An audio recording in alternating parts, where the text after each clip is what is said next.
ご視聴ありがとうございます。スカイリム面白死体研究会会長のめいめいひまりです。今夜も私が選んだとっておきの面白死体を紹介するわ。今回紹介する死体はアニスよ。アニスの小屋に出現する死体としておなじみね。地下室に入ると戦闘になるけどあまり強くないから、彼女を獣人として活用したことのある資料術師はほとんどいないと思うわ。だけど彼女は条件さえ満たせばそれなりに使える死体よ。まあその条件がかなり厳しいものなのだけど、この動画では条件を満たした最高性能のアニスについて紹介するわ。始まるよー。アニスは雷撃魔法を得意とする魔術師よ。熟練者レベルのサンダーボルトこそ使えないけど、パークで強化されたチェーンライトニングを連発できるから十分なダメージを与えられるわ。純粋な魔術師としてはちょっと物足りないけど、雷撃属性は耐性を持つ敵が少ないから、雷撃魔法を使えるというだけで他の属性の魔術師よりは優位に立てているわ。それだけだったらわざわざ獣人にするほどではないのだけど、彼女の最大の強みはその種族にあるわ。通常、獣人の体力は自動回復しないから、ダメージを受けたらその都度手動で回復する必要があるのだけど、アニスの場合は、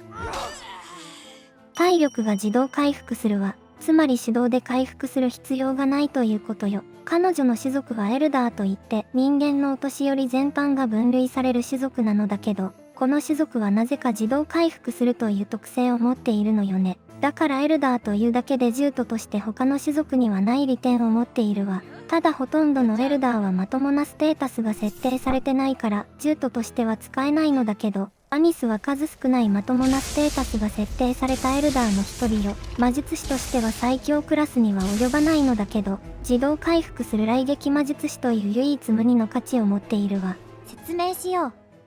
次はステータスを見ていくわよ。これがアニスのステータスよ。雷撃強化のランク2を持ってるから威力 1.5 倍のチェーンライトニングで攻撃できるわ。熟練者レベルのサンダーボルトは使えないけど、範囲攻撃だし、両手で連発すればかなりの殲滅力になるわ。実は彼女の本職は召喚術師で、雷の精霊召喚の魔法やアトロマンシーや属性効果といったパークを持っているわ。属性効果というのは召喚される精霊を強化してくれるパークで、強化された雷の精霊を召喚してくれると思っていたのだけど、そもそも雷の精霊召喚を全く使ってくれないわ。正確な理由はわからないけど、属性効果のパークは NPC には対応してないのかもしれないわ。体力はそこそこ高いし、魔法耐性や魔術師の鎧といったパークも持ってるから、魔術師としては耐久力も悪くないわ。ただ彼女は最大魔力が低めで、破壊スキルも専門の破壊魔術師ほどは高くないから、割とすぐに魔力切れを起こしてしまうわ。まあ魔力切れは全ての魔術師につきまとう問題だし、自動回復という強みを考えれば十分価値がある死体よ。死んでくれません？それじゃあ入手方法を説明するわ。リバーウッドから川を渡って西に進むとアニスの小屋があるから、そこでアニスを倒せば彼女の死体が手に入るわ。彼女のレベルはアニスの小屋に近づいた段階で決まるのだけど、問題はその範囲よ。ヘルゲン脱出後レイロフかハドバルについてリバーウッドに向かうのが普通の流れなのだけど、それだけでアニスのレベルが決まってしまうわ。だからほとんどの人はレベル1のアニスにしか出会ったことがないと思うわ。ヘルゲン脱出後まっすぐ北に向かってリバーウッドに行けば彼女のレベルが決まることはないのだけど、ゲーム開始時点から意識してないと最高性能の彼女には出会えないということね。それとブリークフォール墓地の入り口に近づくだけでも彼女のレベルは決まってしまうから、レベルを上げるまではメインクエストも進められないということになるわ。そして肝心の彼女が最高性能になるプレイヤーのレベルなのだけど、54よ。54よ。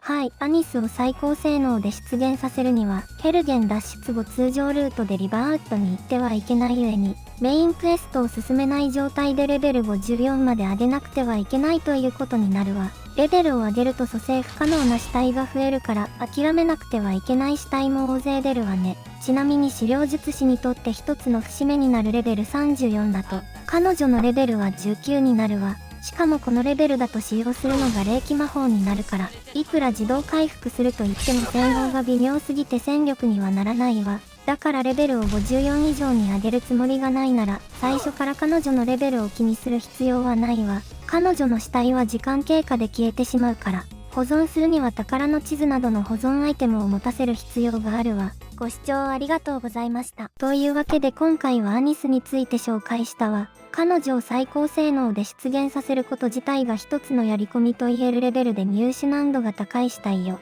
自動回復する雷撃魔術師という性能は魅力的だけど、さすがに難易度と釣り合ってるとは言えないわね。ただ珍しさという点では唯一無二だから、レア死体コレクターの人なら挑戦してみてもいいんじゃないかしら。それじゃあ今回の動画はここまでよ。よかったらいいね、高評価してもらえると励みになるわ。またね。